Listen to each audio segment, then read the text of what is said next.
আমার সামনে উপবিষ্ট রেল শ্রমিক কর্মচারী ভাই বোনেরা, আসসালামু আলাইকুম। আসলে আকাশের অবস্থা খুবই খারাপ, তারপরও এরকম একটা আয়োজন করতে পেরেছেন, আমি টঙ্গী শাখাকে ধন্যবাদ জানাই। আমি আবার ধন্যবাদ জানাই রেল শ্রমিক দলের পক্ষ থেকে জনাব সালাউদ্দিন সাহেবকে আজকের এই অনুষ্ঠানে প্রধান অতিথি হিসাবে আসলে অলঙ্কৃত করার জন্য। আমি খুব গর্বিত। আজকে শ্রমজীবী মানুষের পক্ষ থেকে আপনাকে ধন্যবাদ জানাচ্ছি। মঞ্চে উপবিষ্ট বিএনপি ও তার অঙ্গ সহযোগী সংগঠনের নেতৃবৃন্দকে আজকের এই মঞ্চে এসে রেল শ্রমিক কর্মচারীদের পাশে দাঁড়িয়ে রেল শ্রমিকদেরকে একটি শক্তিশালী মানসিকতায় তাদের আগামীতে সংগঠন পরিচালিত করতে পারবে সেই সহযোগিতা করার জন্য আমি ধন্যবাদ জানাই।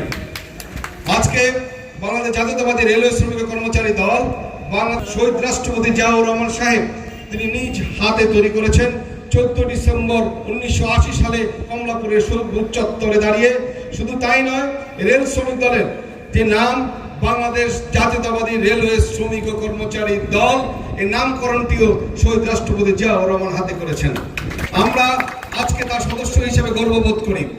আমরা সালাউদ্দিন সাহেবের উপস্থিত নেতৃবৃন্দকে একটি অনুরোধ জানাতে চাই, এই শিল্প অঞ্চল অধ্যুষিত যে শ্রমঘন পরিবেশে যে টঙ্গী একটি শিল্প অঞ্চল, এখানে প্রচন্ড আকারে আমাদের তো অনেক শ্রমিক আছে। এই শ্রমিকের মাঝে রেল শ্রমিক একটি অংশ।